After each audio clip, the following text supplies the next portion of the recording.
आज हम जिस निबंध को पढ़ेंगे वह है सदाचार का ताबीज। यह एक व्यंग्यात्मक निबंध है जो लेखक हरिशंकर परसाई के द्वारा लिखित है। इस निबंध के माध्यम से यह बताया गया है कि कैसे ताबीज बांधकर आदमी को ईमानदार बनाने की कोशिश की जा रही है। लेकिन लेखक का मानना है कि किसी को सदाचार तभी बनाया जा सकता है जब भ्रष्टाचार के मौके खत्म हों तथा कर्मचारियों को आर्थिक सुरक्षा मिले। इस निबंध में जो कहानी है वह प्रारंभ होती है एक राज दरबार से। राजा के दरबार में बहुत शोर मचा हुआ है कि भ्रष्टाचार फैल गया है। जब राजा को इस भ्रष्टाचार फैलने की बात का पता चलता है तो वह अपने दरबारियों को इसका पता लगाने के लिए कहते हैं, लेकिन दरबारी भ्रष्टाचार को ढूंढने में असमर्थ रहते हैं। राजा ने दरबारियों को फिर से भ्रष्टाचार ढूंढने के लिए कहा, उसका पता लगाने के लिए कहा।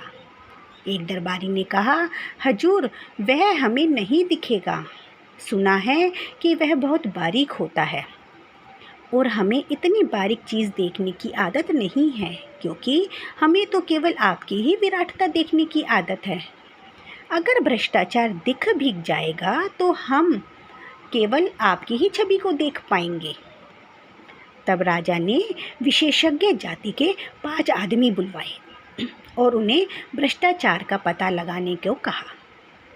विशेषज्ञों ने उसी दिन से छानबीन शुरू कर दी। 2 महीने के बाद फिर से दरबार में हाजिर हुए।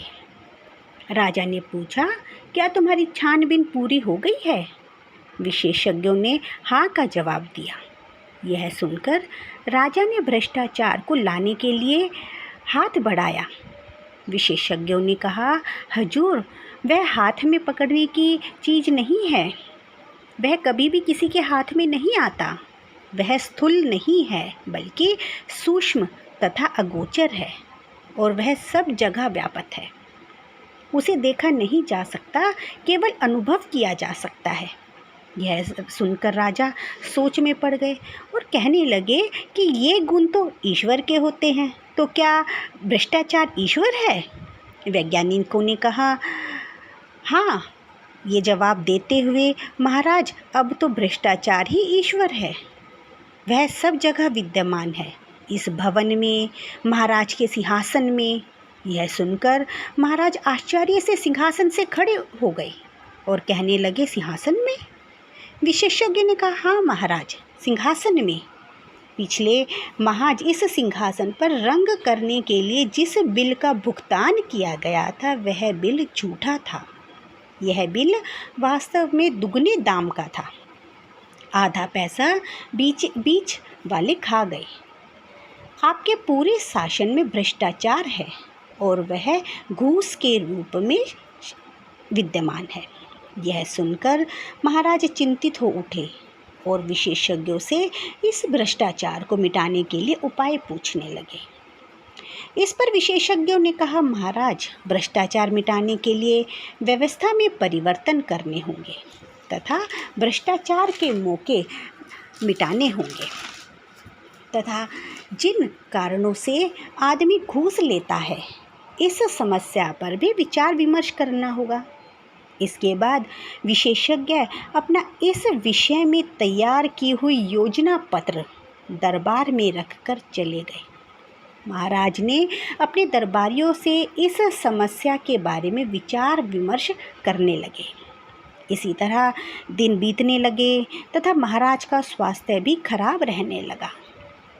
महाराज के खराब स्वास्थ्य को देखकर दरबारियों ने इस योजना पत्र को आग के हवाले करने की बात कही, लेकिन महाराज के लिए तो यह एक चिंता का विषय था।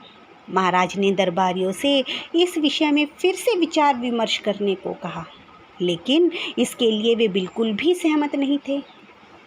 दरबारियों के अनुसार तो यह योजना पत्र केवल एक मुसीबत ही है। उनके अनुसार व्यवस्था में कितने उलटफेर करने होंगे, कितनी परेशानियां होंगी, सारी व्यवस्था उलटपुलट हो जाएगी। जो चल रहा है उसे बदलने में नई नई कठिनाइयां पैदा हो सकती हैं। हमें तो कोई ऐसा उपाय चाहिए जिसे बिना उल्टे पुल्टे ही भ्रष्टाचार को मिटाया जा सके। महाराज ने कहा, मैं भी यही चाहता हूँ, लेकिन यह कैसे संभव है? इसके लिए उपाय बताओ। एक दिन दरबारियों ने राजा के सामने एक साधु को पेश किया और कहा, महाराज, यह बहुत ही तपस्वी साधक हैं। इन्होंने सदाचार का ताबीज बनाया है। इसके बांधते ही आदमी एकदम सदाचारी हो जाता है। साधु ने अपने झोले से एक ताबीज निकालकर राजा को दिया और कहने लगे, महाराज, भ्रष्टाचार और सदाचार मनुष्य की आत्मा में होता है। विधाता जब मनुष्य को बनाता है तब आत्मा में एक कल फिट कर देता है और इस कल में से ही ईमान या बेईमान इनके स्वर निकलते हैं, जिससे आत्मा की पुकार कहते हैं। आत्मा की पुकार के अनुसार ही मनुष्य काम करता है। यह सुनकर राजा ने कहा, लेकिन अब प्रश्न तो यह उठता है कि जिसकी आत्मा से बेईमानी के स्वर निकलते हैं, उन्हें दबाकर ईमान के स्वर में कैसे बदला जाए? साधु ने कहा, महाराज, इसके लिए मैंने एक ताबीज बनाया है। जिस आदमी की भुजा पर यह ताबीज बंध जाएगा वह सदाचारी हो जाएगा। बेईमान व्यक्ति को इस ताबीज से ईमान के स्वर सुनाई पड़ेंगे। यह सुनकर महाराज बहुत प्रसन्न हो गए और साधु को धन्यवाद देते हुए कहने लगे कि हम आप अपने राज्य के लिए करोड़ों ताबीज चाहिए। हम अपने राज्य की ओर से ताबीज़ों का कारखाना खोल देते हैं। आप उसके जनरल मैनेजर बन जाएं और अपनी देख रेख में बढ़िया ताबीज बनाएं। यह सुनकर एक मंत्री ने सुझाव दिया कि महाराज, क्यों ना हम साधु बाबा को ही ताबीज बनाने का ठेका दे दें। वे अपने मंडली से ताबीज बनवाकर राज्य को सप्लाई कर देंगे। राजा को यह सुझाव बहुत पसंद आया। साधु को ताबीज बनाने का ठेका दे दिया गया। साधु बाबा को 5 करोड़ रुपए की पेशी भी दे दी गई।